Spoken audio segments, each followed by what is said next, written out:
الحمد لله نحمده ونستعينه ونستغفره ونؤمن به ونتوكل عليه ونعوذ بالله من شرور أنفسنا ومن سيئات أعمالنا من يهده الله فلا مضل له ومن يضلله فلا هادي له ونشهد أن لا إله إلا الله وحده لا شريك له ونشهد أن سيدنا ومولانا محمدا عبده ورسوله صلی اللہ تعالی علیہ وعلى آلہ واصحابہ واتباعہ وازواجہ وذریاتہ واہل بیتہ واہل طاعتہ اجمعین اما بعد قال النبی صلی اللہ تعالی علیہ وسلم العین تدمع والقلب يحزن ولكننا نقول ما يرضى به ربنا تبارک وتعالی او كما قال صلی اللہ علیہ وسلم رواہ البخاری۔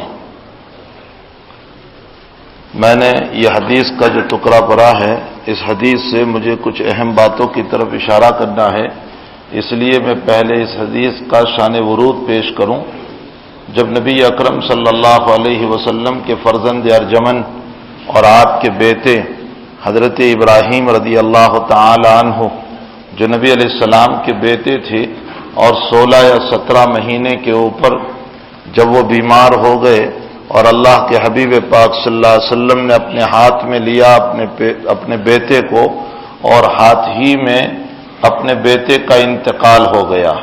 خود نبی علیہ السلام کے ہاتھ میں اپنا بیٹا تھا اور انتقال ہو گیا۔ دنیا جانتی ہے کہ جس اولاد پر انسان کو ناز ہوتا ہے اور یہ سوچتا ہے کہ میرے بڑھاپے کا سہارا ہے، میری بڑھاپے کی لکڑی ہے، میں اس سے مدد حاصل کروں گا اور یہ میرے بڑھاپے میں میری خدمت کرے گا، وہی بیٹا ایک چھوٹی سی عمر کے اندر جب اپنے باپ کے ہاتھوں میں جان دے رہا ہو تو اس وقت باپ پر کیا گزرتی ہے، یہ دنیا جانتی ہے۔ اس موقع پر اللہ کے حبیب پاک صلی اللہ علیہ وسلم کی آنکھوں سے آنسو جاری ہو گئے، آپ رو پڑے اور آپ کا چہرہ ایک دم سا بدل گیا اور آپ کا دل غمگین ہوا، اور اس موقع پر نبی علیہ السلام نے یہ جملہ ارشاد فرمایا، العین تدمع، آنکھیں بہہ رہی ہے، والقلب یحزن، اور میرا دل غمگین ہے، ولکننا نقول ما یرضی بہ ربنا، لیکن ایسی حالت میں بھی ہم شریعت کے دامن کو نہیں چھوڑیں گے، کہیں گے وہی جو اللہ نے کہا ہے۔ یعنی غم کے حالات میں ہم شریعت کو توڑ دیں، شریعت کو چھوڑ دیں، اور غم کے حالات میں اپنے نبی کی سنتوں کو چھوڑ دیں، اور غم کے حالات میں اپنے قرآن کے دامن کو چھوڑ دیں، یہ نہیں ہو سکتا ہے۔ ہم وہی کریں گے جو ہمارا اللہ ہم کو حکم دیتا ہے۔ یہ اس جملے کا مطلب ہے۔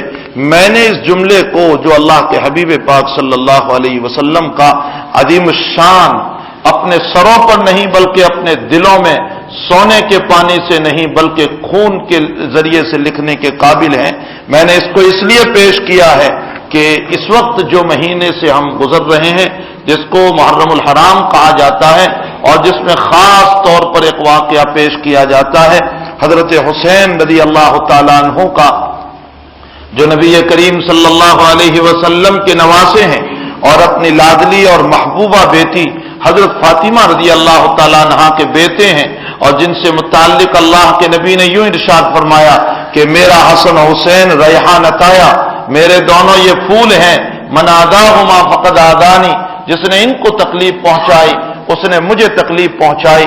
اور کبھی اللہ کے نبی اپنے دونوں بیٹوں کو اس طرح سونگنے لگے جیسے انسان پھولوں کو سونگا کرتا ہے، کبھی اپنے بیٹے حسن کی طرف نسبت کرتے ہوئے آپ نے یہ ارشاد فرمایا کہ میرے اس بیٹے کے ذریعے سے اللہ امت میں صلح کرائے گا، یعنی مسلمانوں کا خون بچے گا۔ اور کبھی نبی کریم صلی اللہ علیہ وسلم نے اپنے ان دونوں بیٹوں کے سلسلے میں ارشاد فرمایا کہ جو ان کو تکلیف پہنچائے گا وہ مجھے تکلیف پہنچائے گا۔ اور کبھی ان دونوں بیٹوں کے سلسلے میں نبی اکرم صلی اللہ علیہ وسلم نے اپنی دونوں ران پر بٹھا کر کے یوں فرمایا، اے اللہ میں ان دونوں سے محبت کرتا ہوں، جو ان سے محبت کرے تو ان سے محبت کر۔ یہ حضرات حسنین کے بارے میں۔ اور کبھی اللہ کے حبیب نے یوں فرمایا کہ یہ میرے دونوں بیٹے جنت میں جوانوں کے اللہ کی طرف سے سردار بنائے جائیں گے۔ یہ سارے مناقب، یہ سارے فضائل، یہ ساری روایات صحیح ترین روایات ہیں جو اللہ کے حبیب نے اپنے دونوں نواسے حضرت حسن و حسین رضی اللہ تعالیٰ عنہما کے سلسلے میں بیان فرمائی ہے۔ اسی کے ساتھ ایک دوسرے پہلو کو بھی اپنے سامنے رکھ رہے ہیں کہ اللہ کے حبیب نے اپنے صحابہ کے بعد میں بھی وہ تعریف فرمائی ہے۔ کبھی یوں فرمایا میرے صحابہ یہ میرے جگر کے ٹکڑے ہیں، جس نے میرے صحابہ کے خلاف زبان کھولی ہے اس نے میری شریعت پر زبان کھولی ہے۔ کبھی میرا نبی یوں کہہ رہا ہے علیکم بسنتی وسنت الخلفاء الراشدین المہدیین، تم پر میری سنتوں کی اتباع اور میرے خلفاء راشدین کے طریقوں کی اتباع ضروری ہے۔ کبھی نبی علیہ الصلوۃ والسلام یوں فرماتے ہیں اصحابی کالنجوم بأیہم اقتدیتم اہتدیتم، میرے صحابہ چمکتے ہوئے ستاروں کے مانند ہیں، جیسے کسی زمانے میں جب کمپوز کا نظام نہیں تھا تو سمندر میں چلنے والے پانی جہاز کے کپتان جو ہوتے تھے وہ ستاروں کو دیکھ کر اپنا راستہ اور اپنی منزل کو متعین کرتے تھے۔ فرمایا میرے صحابہ بھی ستاروں کے مانند ہیں، ان میں سے جس کو بھی اپنا رہبر بنا لو گے تم مجھ تک پہنچ جاؤ گے، منزل مقصود تک پہنچ جاؤ گے۔ یہ صحابہ سے متعلق بہت کچھ تعریف ہیں، آپ خطبے کے اندر بار بار ایک روایت سنتے رہتے ہیں۔ فرمایا لا تسبوا اصحابی، میرے صحابہ کو گالی نہ دو۔ کبھی تو یوں اللہ کے حبیب پاک صلی اللہ علیہ وسلم نے فرمایا کہ میرے اللہ فی اصحابی لا تتخذهم من بعدی غرضا، من احبهم فبحبی احبهم ومن ابغضهم فببغضی ابغضهم وخیر القرون قرنی ثم الذین یلونهم ثم الذین یلونهم، رواہ مسلم۔ فرمایا کہ میرے صحابہ جو ہیں اللہ سے ڈرو، اللہ سے ڈرو۔ میرے صحابہ کے بعد میں یہ ہیں ترجمہ اس حدیث شریف کا اللہ فی اصحابی، اللہ سے ڈرو، اللہ سے ڈرو میرے صحابہ کے بعد میں۔ من احبهم فبحبی احبهم، جو میرے صحابہ سے محبت کرے گا وہ مجھ سے محبت کرے گا۔ ومن ابغضهم فببغضی ابغضهم، اور جس نے ان سے دشمنی رکھی اس نے مجھ سے دشمنی رکھی۔ اور اس کے بعد ارشاد فرمایا خیر القرون قرنی ثم الذین یلونہم ثم الذین یلونہم، سب سے بہتر میرا زمانہ یعنی میرے صحابہ والا، اور اس کے بعد تابعین والا، اور اس کے بعد تبع تابعین والا۔ یہ تمام کی تمام روایات حضرات صحابہ کرام کے باب میں ہیں۔ میں نے دونوں طرح کی روایتوں کو رکھا، ایک طرف حسنین کی محبت پر نبی کی جو باتیں ہیں، دوسری طرف صحابہ کے بعد میں نبی کریم صلی اللہ علیہ وسلم کی جو باتیں ہیں۔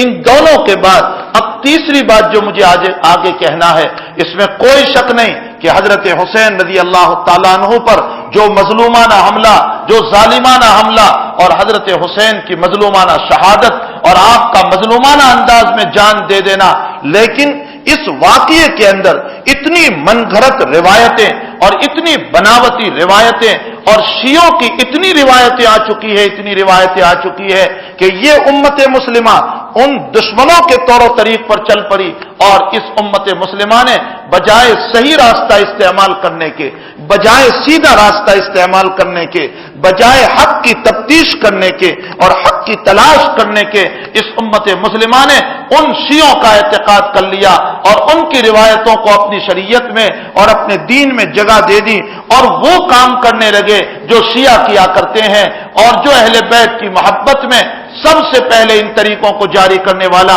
عبداللہ ابن سوریہ ہے، جو پکا یہودی تھا، لیکن اس نے دیکھا کہ میری یہودیت میں سرداری ختم ہو گئی، یہودیت میں میرا براپن ختم ہو گیا۔ وہ ایمان لاتا ہے ظاہری طور پر نفاقانہ ایمان، منافقانہ ایمان، اور اس کے بعد سب سے پہلے اس کا کام یہ ہوتا ہے کہ وہ اہل بیت کی محبت کو ظاہر کرتا ہے، کہتا ہے میں حسن کا حامی، میں حسین کا حامی، میں فاطمہ کا حامی، میں علی کا حامی، میں محمد کا حامی۔